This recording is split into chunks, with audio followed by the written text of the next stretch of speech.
আমরা আমরা we are intellectual being. আমরা হচ্ছে বুদ্ধিবৃত্তিক প্রাণী। অর্থাৎ আল্লাহ তাআলা আমাদেরকে ফ্রি উইল দিয়েছেন, আমাদেরকে ক্রিটিক্যালি থিংকিং করার সুযোগ দিয়েছেন। বিচার, বুদ্ধি, বিবেক, কমন সেন্সকে কাজে লাগানোর সুযোগ আল্লাহ তাআলা আমাদেরকে দিয়েছেন। এবং এজন্যই আল্লাহ তাআলা আমাদেরকে আশরাফুল মাখলুকাত বানিয়েছেন। এবং চিন্তা আর বিবেককে খাটানোর জন্য আল্লাহ তাআলা মহামূল্যবান একটা অঙ্গ আল্লাহ তাআলা আমাদেরকে দিয়েছেন, সেটা হচ্ছে ব্রেইন, আমাদের মস্তিষ্ক। এটাকে কাজে লাগিয়ে, কমন সেন্স কাজে লাগিয়ে আমরা পৃথিবীতে সভ্যতার পর সভ্যতা নির্মাণ করেছি। পৃথিবীতে মানুষ ছাড়া অন্য কোনো প্রাণী কি এটা করতে পেরেছে?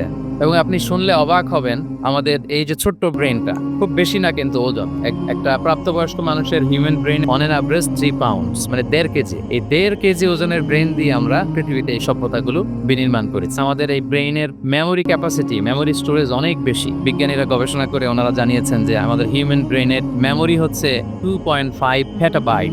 আপনারা মেগাবাইটের নাম শুনেছেন, গিগাবাইটের নাম শুনেছেন, পেটাবাইট হয়তো অনেকে শুনেন না। পেটাবাইট আর অনেক বেশি, অনেক বড়। তো 1 পেটাবাইটে হয় 1 মিলিয়ন গিগাবাইট। তার মানে আমার আর আপনার যে হিউম্যান ব্রেন, এই ব্রেনের ক্যাপাসিটি হচ্ছে 25 লক্ষ গিগাবাইট। সুবহানাল্লাহ, এত আসতে।